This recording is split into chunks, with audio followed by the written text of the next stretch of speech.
Hey everyone and welcome back to VFX once again. In today's video we are going to see a very demanding topic which is UDIMs and virtual texture. Yes, you heard it right. Today's video is going to be an Unreal Engine video. So without wasting any time, let's get started. Okay, as you can see over here, I am having a mesh which is without texture, and this particular mesh is made up of 3 different meshes, if you can see over here, right? Also, if I'm going to double click, maybe I will select this mesh, and if I'm going to double click on this particular mesh over here, if I'm going to show you UV, my UV is in UV tile. We call it UDIMs, right? So if you are having UDIMs, how to manage textures and all, right? So let me close this. Also, if I'm going to show you my textures, if you can see over here, my textures are 101, 102, 103, 104 and 105, which means my textures are made up for UDIMs.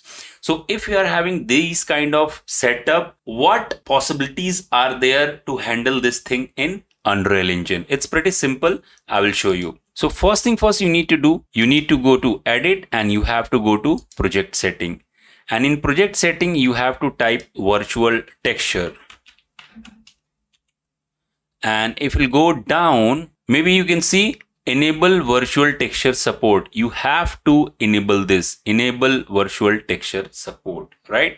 This is you need to do. And once this is done, maybe Unreal Engine will ask you to restart the system and you have to restart. So this is virtual texture support enabled, and I'm going to close this. Right, I will go to my content drawer, and over here I'm having materials, and maybe I will go over here and I'll make a folder called spaceship underscore, maybe I'll call it front. So this will be for my front element, and over here I'm going to create a new material and I'll call it master material underscore front, and I will double click. Let me dock it over here. So here is the trick. What you have to do, you have to go to your folder like this, and maybe I'm having multiple things, like I'm having ambient occlusion, I'm having maybe base color, I'm having displacement. Maybe I won't use displacement, but let's see if I have to use it. Then I'm having metallic, I'm having normal, roughness and everything.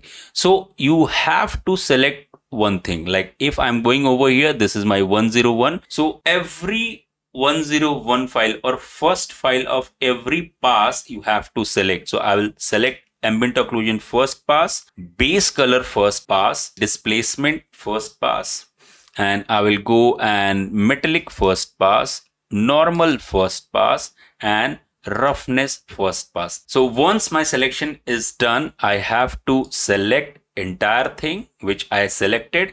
I'll go to Unreal Engine and I will drop it in my materials folder. So it will take some time, and if you can see over here, if I will show you, I was getting some error. Maybe my ambient occlusion is not here. So if you can see, I'm having base color, I'm having my metallic, I'm having my displacement, I'm having my roughness, and also I'm having my normal. So you can see I'm having multiple tiles. If I'm going to double click on it, you can easily see I'm having my texture set in UDIMs, right? So it will come in UDIMs. You have to make sure your textures are coming in UDIMs. If your virtual texture support is not enabled, you won't find this, right? So you have to keep it in mind. I will keep it open. Now I will go to my materials like this and control spacebar, and I will import each and everything like this. This will be my, if you will go over here and if you can check over here, this is my base color. So what I will do, I will just drag this and I will select base color to base color. This is pretty simple. One thing definitely I would like to tell you, if you'll see my metallic, or this is displacement, I don't want to use this right now. If you'll see over here, this is my metallic utility, right? So metallic color or metallic map is basically single channeled information. So if I will show you over here my metallic, maybe I'll show you over here. If I'm going to show you, it's using sRGB. Let me double click it, and if I'm going to, maybe I'll type sRGB.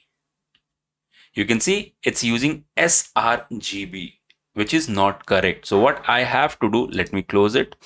What I have to do, metallic and roughness should be single channeled information. So how to fix it? Just right click over here, go to asset actions, and you can use edit selection in property matrix. I will go over here, and if you can see, I can just disable both of them like this. Now this information is not sRGB. I will save it. I will close it. And now I'm going to import those things. Let me delete all these things. Normal will go to normal, my normal, which is pretty simple. Normal will go to normal. Now I will import my metallic and roughness. I will import it. It will work fine now. So this will be my metallic. So I will connect my metallic to metallic, and this will be my roughness, and this will be my roughness. So by this way, you can use your single channel information. I will save it. So I will go over here. I will select my mesh, and also I will select my material. And if I'm going over here, I have a element, which is material. I will apply this. Once I will apply this, what will happen? My texture won't come as I wanted, right? So it should not be like this. It should be fixed because I have used UDIMs. My textures are correct. Why this is not coming? So here is the trick. It took me almost 48 hours to figure it out how to fix this thing. And fix is pretty simple. Let me close this. I will go over here in my maybe base color. I will double click it. And over here, you can see I'm having gaps in my UDIMs. And if I'm going to show you my mesh, maybe like this,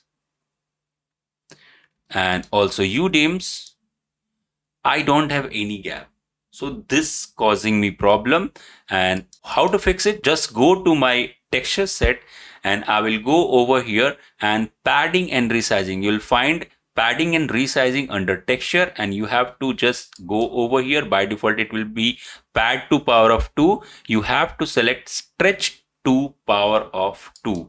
If I am going to do that, you can easily see my gaps has been fulfilled. And if I'm going to save this, see, it's coming quite nice. Although I'm having few artifacts. Why? Because I need to fix each and everything to pad stretch to power of 2. I will select this. I will save it.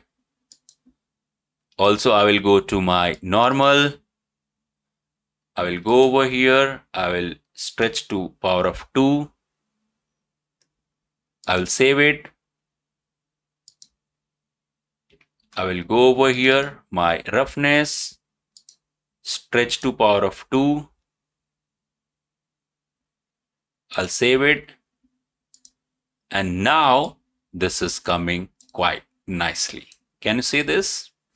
So this is a way how to fix your UDIMs when it's not coming the way it should be. Hope this is clear to everyone, and I hope this will help many of you. If this trick is helping you, please don't forget to comment.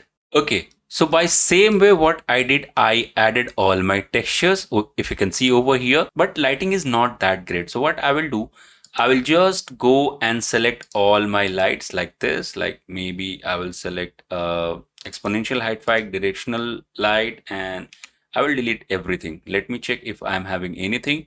No, I don't have anything.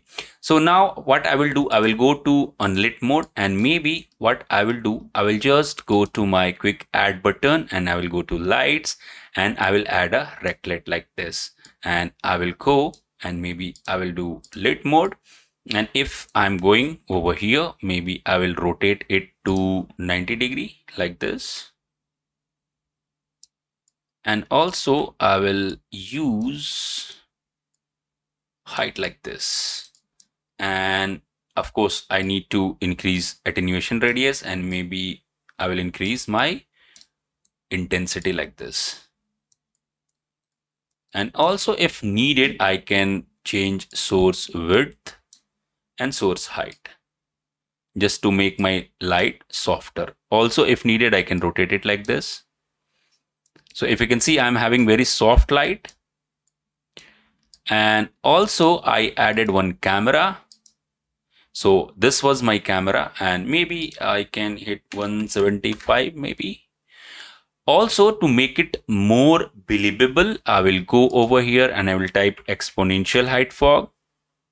I will add exponential height fog, and over here I will enable my volumetrics, and in light, which is my rect light, and I will use maybe just to show you 15, and it's coming pretty nicely. That's a basic light setup. Maybe I will go over here and maybe I will do some camera tweakings just to show you detail. If needed, I can select my camera. And also I will go over here and change my focal length to maybe 50 just to add more detail like this. And if needed, I can go over here and I can add another rect light, and I will rotate it like this. And same way, I will go and use global, and I will increase my this thing to maybe 50, and also I will do attenuation radius. Maybe it's on wrong side, so I will go over here and I will rotate it like this, and let me bring it back. Just I want a light hint, and to soften it I will increase width and height. And if needed, I can make it like this. And if I'm going to see through my camera, it's coming pretty nicely. Can you see? I'm not doing any lighting changes, but by this way, you can use your virtual textures and you can use your UDIMs in a precise way. So I hope this video will help you to understand the workflow of UDIMs and virtual texture. And if you think that this video is helping you, please don't forget to like this video, share this video, and if you're new to this channel, please don't forget to subscribe. With this said, this is VFX Vibe signing off. Have a good day.